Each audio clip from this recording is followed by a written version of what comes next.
الهجرة رحلة هادينا حمل الإسلام لنا دينا. الهجرة رحلة هادينا حمل الإسلام لنا دينا. فسلام الله على الهادي والكون يردد آمينا.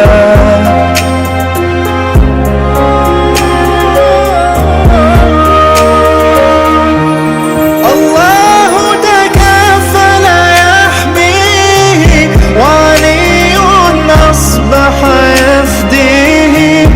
الله تكفل يحميه وعلي أصبح يفديه. وبسر القوم الأشرار وبسر القوم الأشرار بنت الصديق توافيه.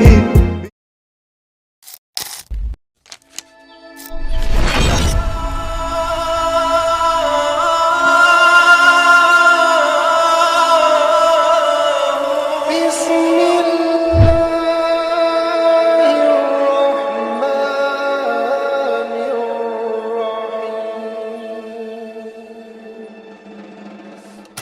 Bismillahirrahmanirrahim. Assalamualaikum warahmatullahi wabarakatuh. Innal hamdalillah nahmaduhu wa nasta'inuhu wa nastaghfiruh wa na'udzu billahi min shururi anfusina wa min sayyiati a'malina may yahdihillahu fala mudilla lahu wa may yudlil fala hadiyalah. Asyhadu an la ilaha illallah wa la syarika lahu wa asyhadu anna Muhammadan abduhu wa rasuluh la nabiyya ba'dah. Allahumma shalli wa sallim ala nabiyyina Muhammad wa ala alihi wa ashabihi wa tabi'in bi ihsan ila yaumiddin amma ba'd. Alhamdulillah binikmati tatimmus shalihat. Para hadirin majelis ilmu Sembusat ala Nabi dan jamaah Masjid Al-Kufron, wabil khusus yang mengikuti sholat berjamaah maghrib di masjid ini. Pertama-tama marilah kita menjadikan puji syukur hadirat Allah Subhanahu wa taala atas segala rahmat dan nikmat yang alhamdulillah Allah perkenankan kita kembali hadir di majelis rutin yang kita adakan setiap Senin sore. Yang alhamdulillah tak lain kita hadir dalam rangka untuk meningkatkan keimanan, meningkatkan ketakwaan dan kualitas keimanan yang setiap hari kita tempa dalam kaitannya untuk menuju titik yang paling tertinggi, yaitu menjadi hamba Allah yang mukhlisin, hamba Allah yang bertakwa, hamba Allah yang memiliki hati yang qalbun yang salim, yang ini mengantarkan kita semua pada keselamatan baik di dunia maupun di akhirat. Insya Allah mudah-mudahan kita semua diberi kebaikan baik di dunia dan akhirat dan diwafatkan dalam keadaan husnul khotimah. Amin. Amin. Salawat serta salam semoga senantiasa tercurahkan kepada junjungan kita semua Nabi besar Muhammad sallallahu alaihi wasallam serta para keluarga, para sahabat dan seluruh pengikut beliau.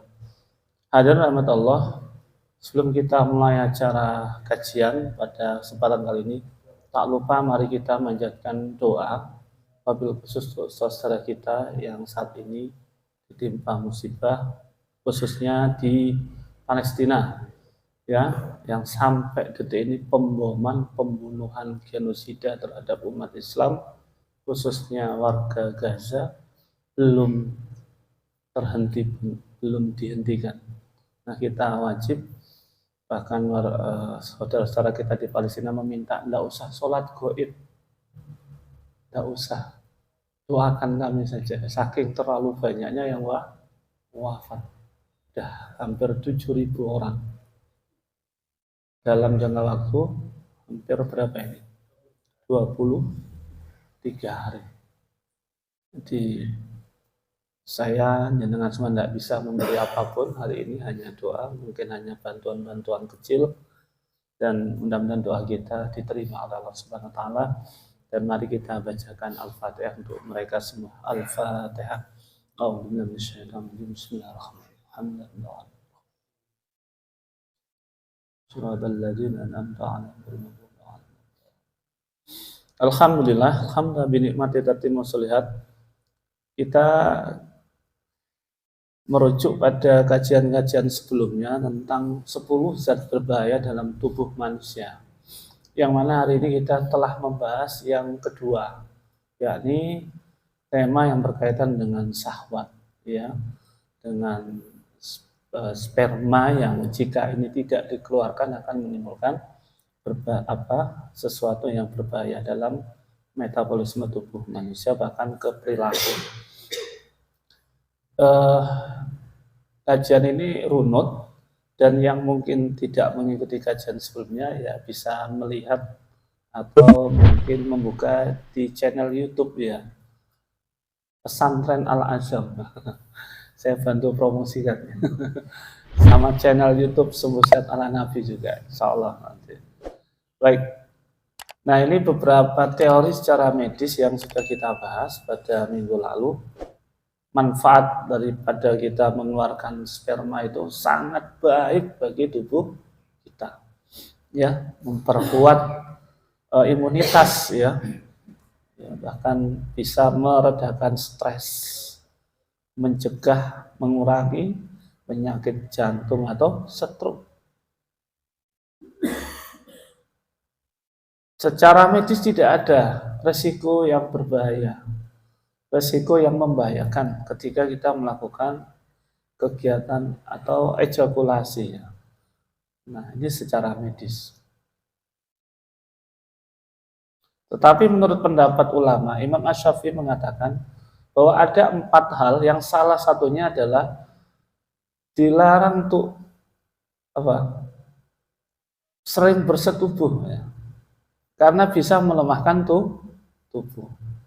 Nah ini.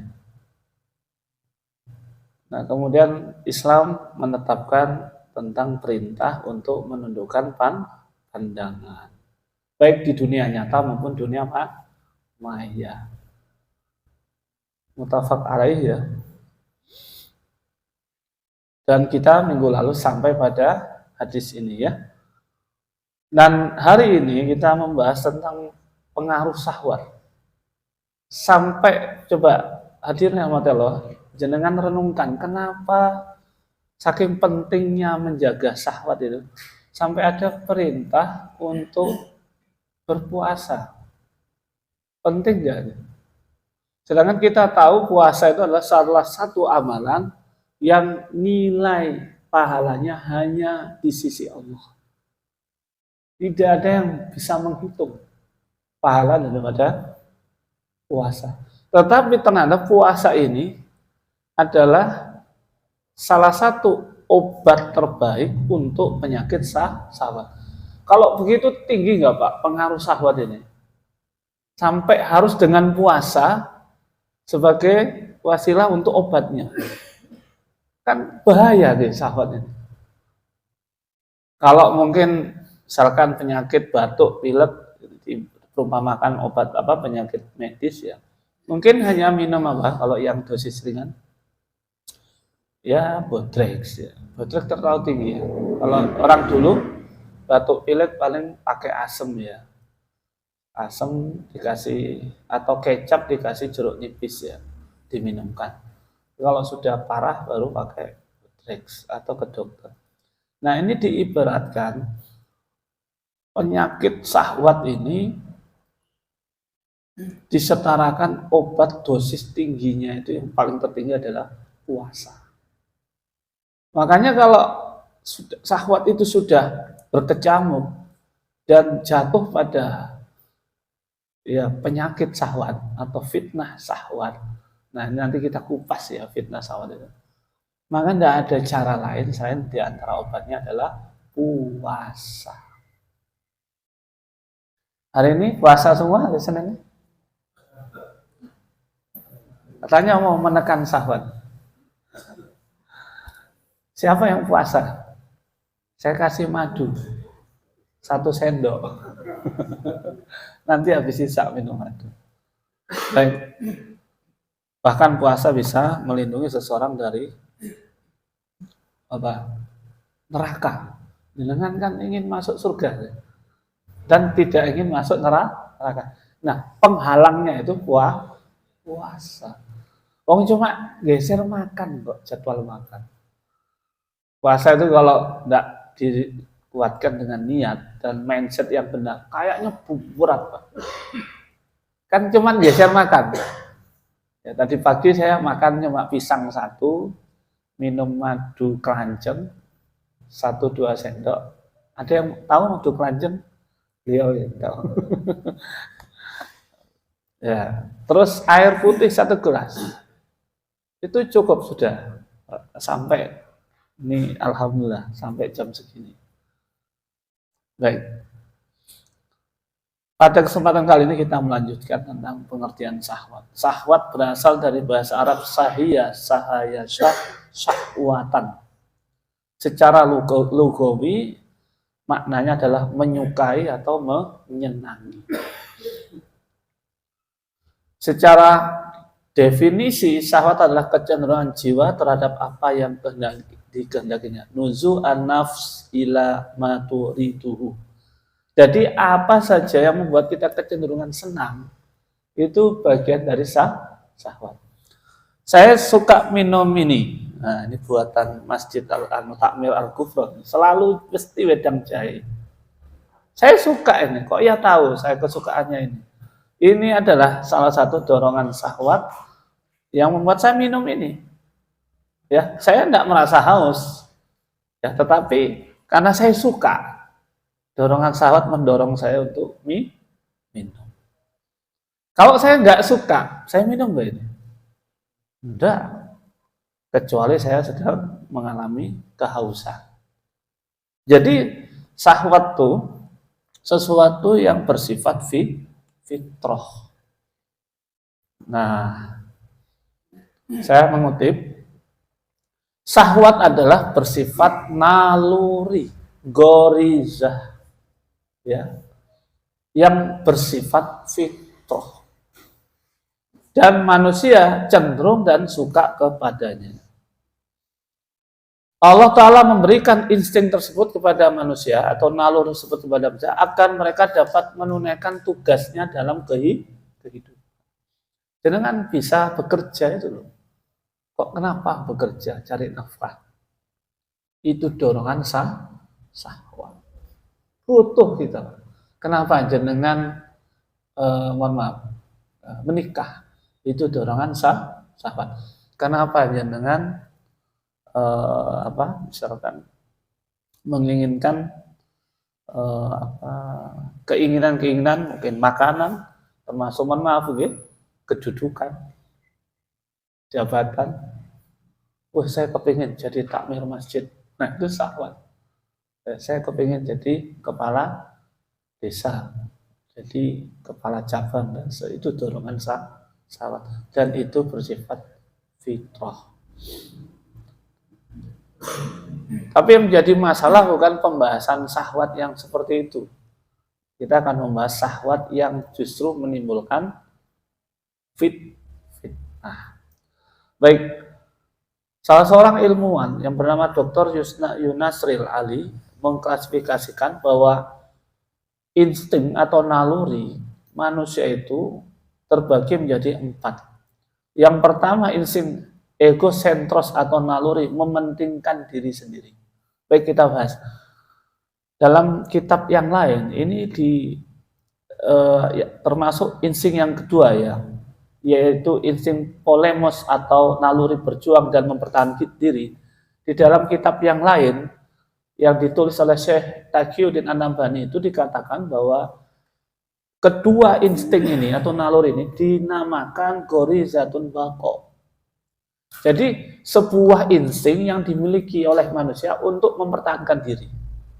Dan saya jenengan kalau misalkan diganggu, muncul nggak keinginan untuk membela diri? Mobilnya dicuri, ikhlas gitu? Ikhlas nggak? Pak, kula badhe kula colong montore nggih. Oke, monggo sekecaaken gitu. Itu naluri, Pak. Pasti kita akan melawan. Langkai dulu mayat saya, sampean kalau mau ambil kendaraan saya. Itu insting naluri kita itu sudah. Istrinya diambil misalnya. Ini soro ya. Faktanya ada nggak Pak? Istrinya diambil orang tuh? Ada. Ya, menggunakan ilmu-ilmu kendam, ya, lintrik kalau kata orang Jawa Timur, bagian timur. Kalau orang Malang apa? Guna-guna. Pernah tahu jenengan kartu lintrik? Kan cuma pernah dengar. Saya pernah tahu ada gambarnya itu. Macam-macam gambarnya, perempuan, simbol-simbol. Ada dengan ilmu-ilmu tertentu. Baik, itu namanya adalah naluri fitrah, ya, yang bersifat, ini menurut pendapat beliau ya, yang bersifat fitrah ya atau naluri. Kemudian insting eros atau naluri seksual, dalam kitab yang lain dibahas, dijelaskan atau setara dengan istilah gorizatun nau, naluri untuk apa? Melampiaskan ini keinginan seksual, Pak. Bapak-bapak, ibu-ibu punya hasrat nggak secara seksual? Ada kan? Wajar, itu fitrah, Pak. Nggak bisa dihilangkan. Kalau ada manusia sudah nggak punya keinginan naluri eros ini atau seksual, itu bermasalah. Kira-kira ada Mas Ardi nggak di dunia ini kalau nggak ada naluri ini? Nggak ada. Ada saya nggak? Nggak ada. Insting ini yang menjadi sebab lahirnya manusia di muka bumi. Nah, yang keempat, insting religius atau naluri untuk tunduk kepada Tuhan atau gorizatun tadayun, naluri untuk mengkultuskan sesuatu. Ya. Dan makna Tuhan di sini kalau menurut pendapat ahli ilmuwan ini adalah ya versinya Tuhan itu bermacam-macam manusia. Ada yang menuhankan benda-benda ya seperti matahari, ya api, ya. Sampai hari ini ada nggak yang menuhankan matahari, Pak? Sampai hari ini ada. Siapa, Pak? Nah, yang menuhankan pohon ada nggak, Pak? Sampai hari ini ada. Di mana, Pak? Ada ya. Ya. Nah, ini menandakan naluri seperti itu ada. Menuhankan dewa-dewa. Akan ada yang menjadikannya sebagai ajaran. Tidak sedikit yang menjadikan naluri ini pada hal-hal yang keliru ya. Ya, Tuhan dalam bentuk wujud-wujud yang digambarkan menurut versi mereka. Misalkan dalam bentuk yang menjadi mitos ya, Nyi Roro Kidul. Ada orang tuh seperti mendewakan, menuhankan, digambarkan seperti sosok wanita yang cantik menggunakan baju warna hijau, iya kan? Gitu. Cuma kabar baiknya, alhamdulillah, Nyi Roro Kidul sekarang sudah tobat. Pakai hijab syar'i, karena tahu Islam akan kembali bangkit. Jadi, ya ini Nyi Roro Kidul versi yang syar'i, ini versi kita. Saya tuh mendoakan Nyi Roro Kidul tuh dapat hidayah kan, nanti pakai hijab yang syar'i. Boleh nggih mendoakan? Boleh nggih? Boleh doa. Baik, ini beberapa naluri yang dengannya kita menjadi apa? Menjadi sosok manusia yang sesuai fitrahnya. Nah, permasalahannya adalah bahwa syahwat-syahwat tadi, naluri-naluri tadi, itu perlu diatur oleh Sang Pencipta. Kenapa? Kalau tidak diatur, naluri-naluri tadi akan kebablasan.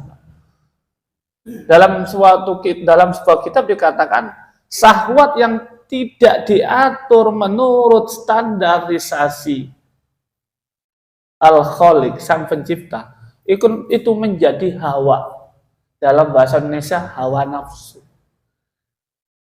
Contoh, jenengan ada kecenderungan suka dengan seorang perempuan. Maka nun sewu, apa yang dilakukan ketika muncul kecenderungan? Itu termasuk syahwat nggih? Sepakat nggih? Syahwat nggih? Suka nih. Apa yang kita lakukan? Maka kita berupaya untuk apa? Ta'aruf ya, bukan pacaran. Ta'aruf. Ta'aruf, setelah ta'aruf beberapa kali ternyata ada kecocokan, kemudian kita melakukan khitbah, melamar, tunangan, baru kemudian melakukan nikah. Nah, syahwat yang seperti ini diperbolehkan. Syahwat yang kemudian mengantarkan seseorang kepada pernikahan itu boleh. Dan itu dipuji oleh para nabi dan rasul dan para ulama. Sangat terpuji syahwat seperti ini. Nah, sebaliknya ada syahwat yang kemudian ada dorongan keinginan untuk mengenal seseorang, menyukai seseorang, lalu yang dilakukan yang kedua ini apa? Dia cari info nomor teleponnya. Nah, itu nomornya piro rek? Oh, aku duwe, ya wis dicapri malam-malam, dirayu, diajak keluar malam minggu, diajak masuk ke hotel. Kemudian terjadi perzinahan. Nah, syahwat yang seperti ini yang menimbulkan fitnah. Namanya memperturutkan hawa nafsu. Paham sudah nggih? Ini Pak yang jadi penyakit yang nanti kita bahas nanti. Makanya Rasulullah SAW mengkhawatirkan fitnah, syahwat dan subhat terhadap umatnya. Sebagaimana yang disampaikan oleh beliau, inna mimma ahsa alaikum sahawatil ghayyi fil butunikum wa furujikum wa mudillatil fitan. Ya. Sesungguhnya di antara yang aku takutkan atas kalian ya, ialah syahwat mengikuti nafsu dari perut. Ya. Nafsu pada perut. Tersinggung enggak jenengannya? Nafsu pada perutnya tersinggung lah betul. Terutama yang perutnya kayak saya ini agak besar dikit. Ya, mohon maaf, enggak semua yang besar itu pertanda enggak baiknya. Dan ini perut ini terkait makanan, Pak. Dan pada ya furujikum apa? Kemaluan. Ya. Serta fitnah-fitnah. Jadi dua hal yang sangat dikhawatirkan Rasulullah pada akhir zamannya adalah fitnah terkait perut dan kemaluan. Faktanya hari ini gimana? Dua fitnah ini. Syahwat ini. Ini membabi buta. Pak. Perut ini, syahwat perut itu digambarkan sekarang ini banyaknya apa? Praktek korupsi. Itu syahwat, Pak. Orang yang korupsi itu pasti orang yang sudah syahwat dan hawa nafsunya sudah tidak sesuai fitrahnya.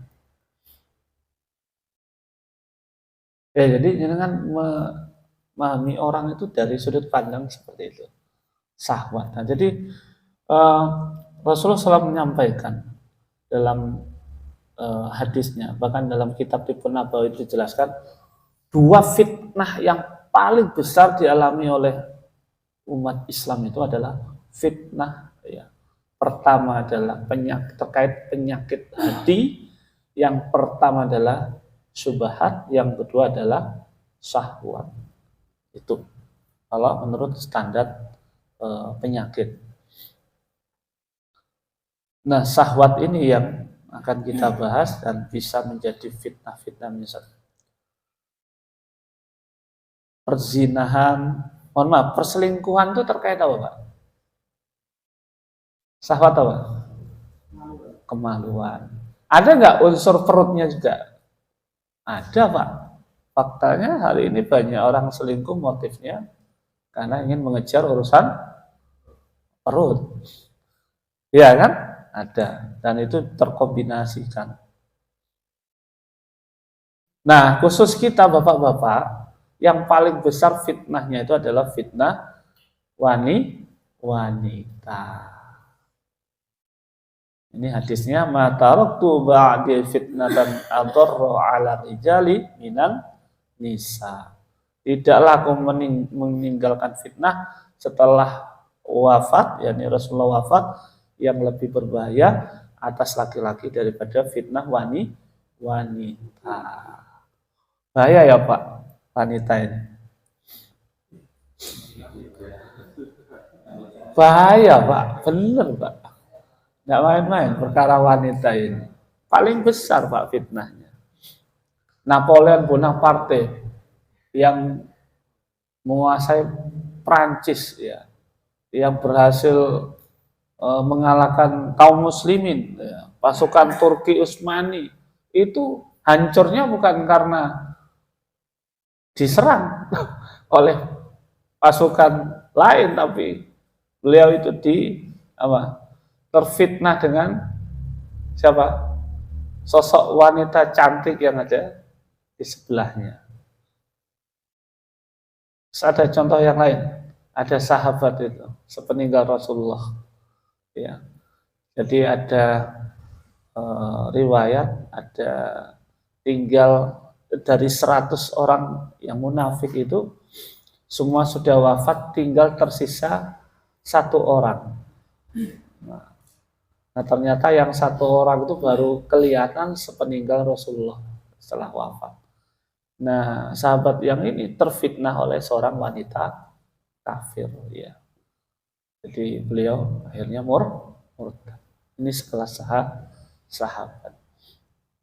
Jadi seorang sahabat pun bisa terfitnah dengan sahwat wanita.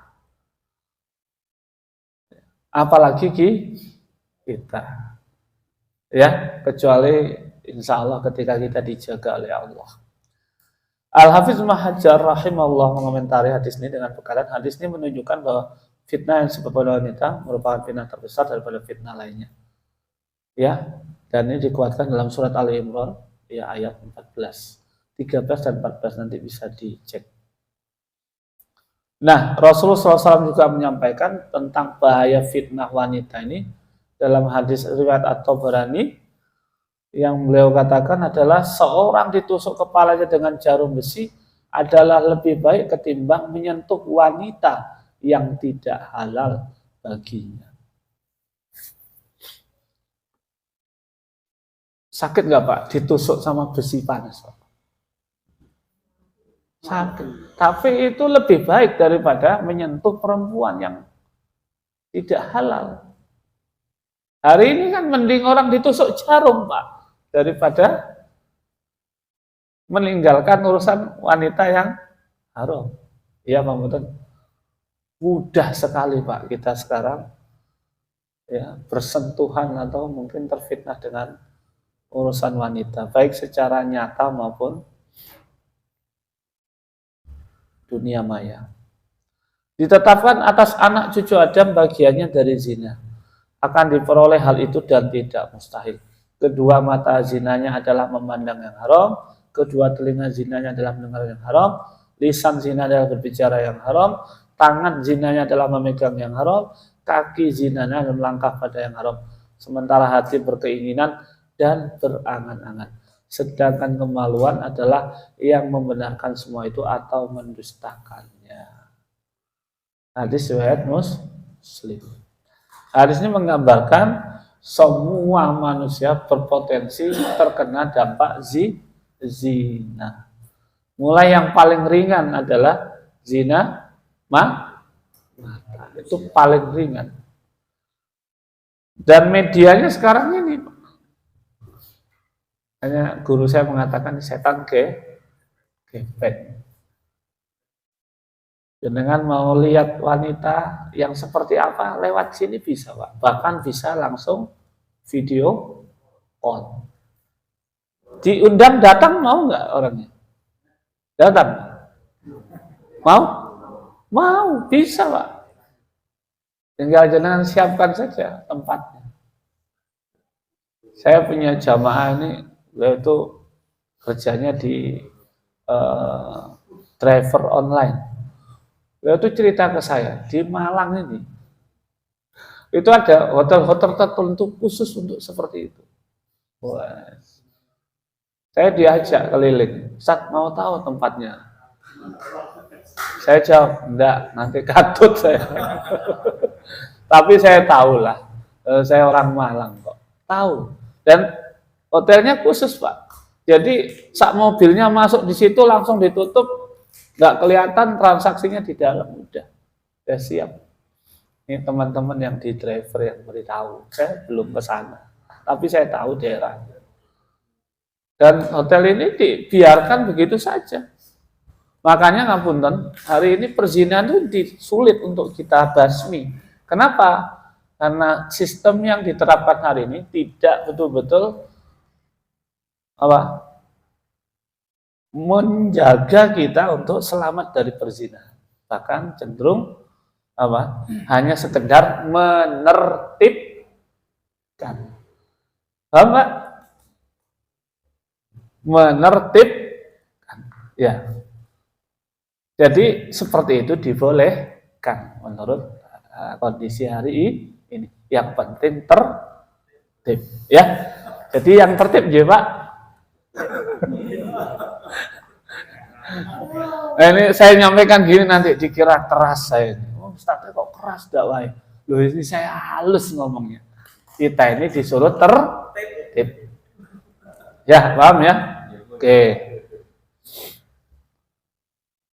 Ini zina mata, telinga, udah.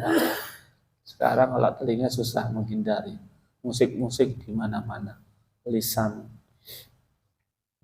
Baik, bicara tentang kasus perzinahan ini Pak.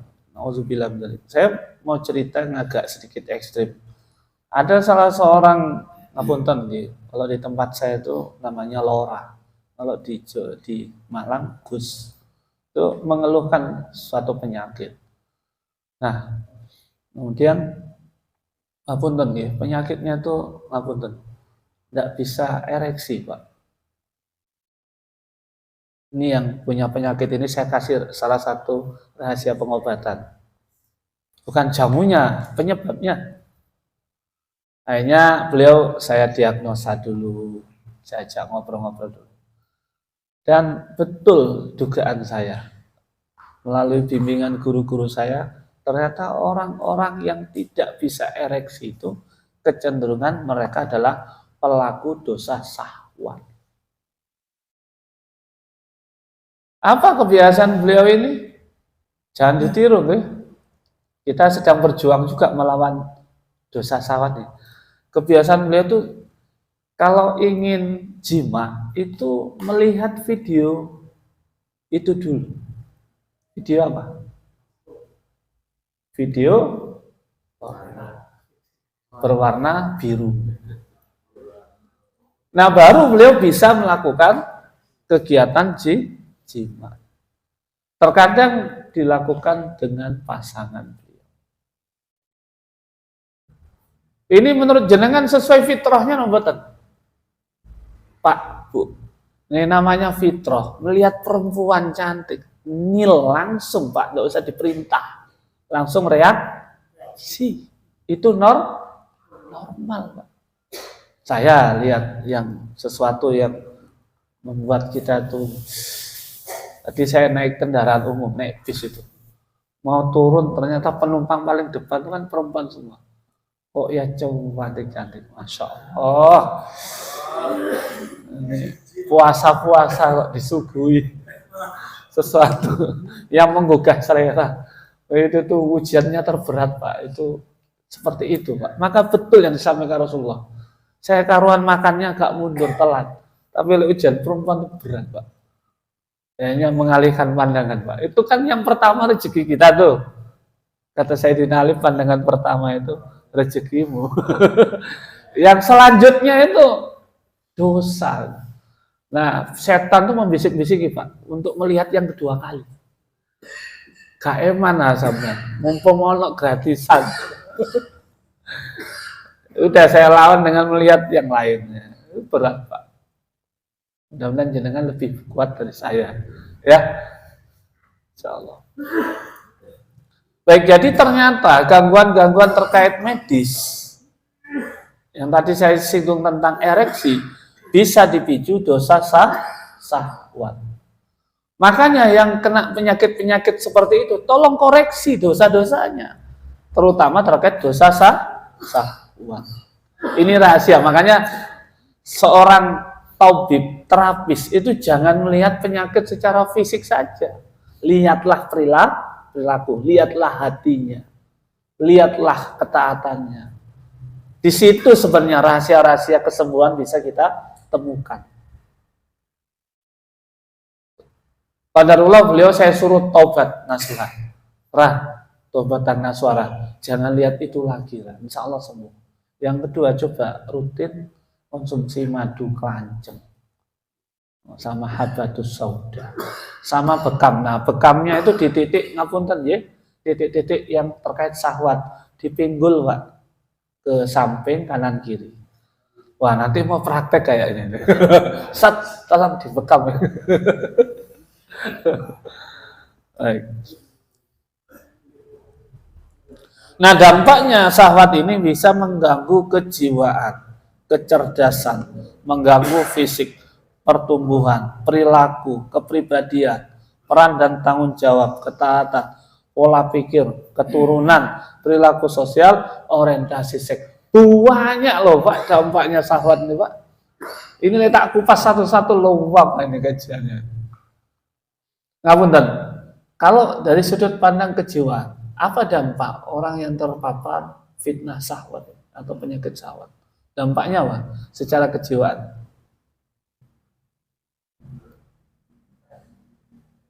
Masa stres? Wong dia seneng nge-fly, membayangkan. Apa dampaknya secara kejiwaan orang yang terpapar fitnah syahwat? Ngapunten Pak. Ya, kejiwaan. Pemarah.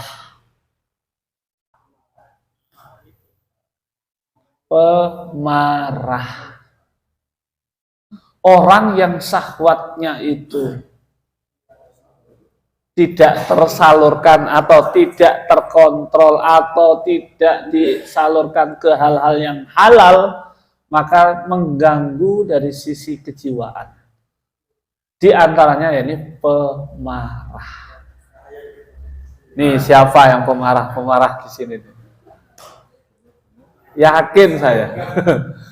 Sebagaimana yang kita bahas minggu lalu, bisa karena syahwatnya tidak tersalurkan, ya, sebagaimana mestinya, sebagaimana yang tadi 10 hal yang membahayakan, ya, diantaranya air mani yang tidak dikeluarkan, atau melakukan dosa-dosa maksiat syahwat. Jadi tidak dikeluarkan bahaya, kemudian menyalurkan pada yang haram juga berbahaya. Milih yang mana? Tidak milih semuanya. Kita memilih pada yang halal dan dikeluarkan sebagaimana mestinya. Minggu ini sudah dikeluarkan? Sudah. Nah ini jujur, nggak apa-apa. Ada yang belum? Loh, kenapa? Mungkin keluar kota ya. Saya husnuzon, tidak dikeluarkan karena sibuk keluar kota. Kemudian, ya termasuk kejiwaan itu dalam bentuk sensitivitas ya, dia gampang sensi. Mengganggu kecerdasan, ngapunten. Saya pernah nangani seorang mahasiswa yang ngeblank, gampang ngeblank. Ketika kuliah itu ngeblank, diajak disuruh tampil menjelaskan itu susah sekali. Alias kecerdasannya menurun, susah konsentrasi. Itu juga dipicu karena dosa syahwat. Di antaranya anak ini terpapar video porno dan sering melakukan onani. Sudah ada. Waduh, ini baru 2. Satu lagi ya, mengganggu fisik dan pertumbuhan. Jadi orang itu kalau syahwatnya tidak dibendung dengan cara yang halal, fisiknya dan pertumbuhannya akan terganggu. Jadi ternyata orang yang menjaga syahwat itu dan mengeluarkan dengan cara yang benar, yang halal, justru membuat pertumbuhan tubuhnya semakin sehat. Ya, perkembangan kesehatan. Kemarin kita bahas secara medis bahwa mengeluarkan air mani dengan berkesinambungan membuat badan menjadi imunitasnya meningkat. Ya, perilaku kepribadian jelas bisa LGBT juga bisa. Peran dan tanggung jawab ini bisa membuat orang itu selingkuh, ya, tidak memperhatikan keluarga dan seterusnya. Baik, kalau keturunan bisa menyebabkan cacat. Orientasi seks bisa menyimpang, hiperseks dan yang seterusnya. Baik, alhamdulillah kita sampai pada waktu Isya dan insya Allah kita cukupkan dan kita lanjutkan pada insya Allah pada Senin mendatang. Demikian dan alhamdulillah mudah-mudahan kita bisa mengamalkan ilmu ini, mengkoreksi diri kita. Kalau yang ternyata ada terpapar syahwat, ya, fitnah syahwat, bisa diobati, bisa, silakan japri saya bantu terapinya, asalkan terbuka, ya. Demikian dan mohon maaf atas segala kekurangan, kebaikan milik Allah. Kita membaca hamdalah, alhamdulillah rabbil alamin, astagfirullahalazim, subhanakallahumma wa bihamdika, asyhadu an la ilaha illa anta, astaghfiruka wa atubu ilaik. Assalamualaikum warahmatullahi wabarakatuh.